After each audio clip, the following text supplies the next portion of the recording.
Viðar, úrslitaserja sæti í úrvalsdeild. Hvernig tilfinningin? Bara góð sko, bara spenntur. Stemning í hópnum? Já, þetta það sem að menn vilja fá við að berjast í þessu öllu fyrst við náum ekki að vinna, að komast í svona stórleiki og úrslitaleiki, það er gaman að því. Ok, liðin búin að mætast 3 í vetur. Stórt tap á Álftanesi. Hvað geta menn lært af því?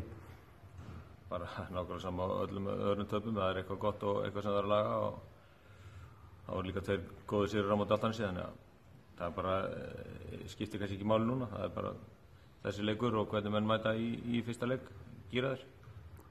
Ok, og hvernig staðan á hópnum hefur? Hún er bara fín, menn er bara þokkalega heilir og klárir í slæðin. Langt á milli leikja hjá ykkur núna, þeir tiltölulega nýbúnir að spila, kemur það til með áhrif?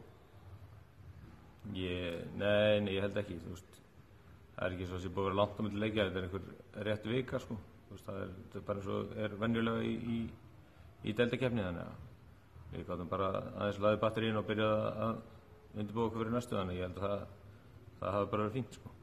Hvað komum við til með að sjá í leiknum í kvöld? Já, vonandi hattarsigur. Ég held að þetta verður bara það komið í úrslitin við, það verður bara hart barist og þetta verður, þú veist, bara líkamlegur leikur. Ég myndi svona halda að Álftanes myndi vilja reyna að koma boltanum svolítið á blokkina og ráðast inn í teig, en svo er það okkur að ná að verjast í og stýra leiknum. Og hvernig fer svo serien?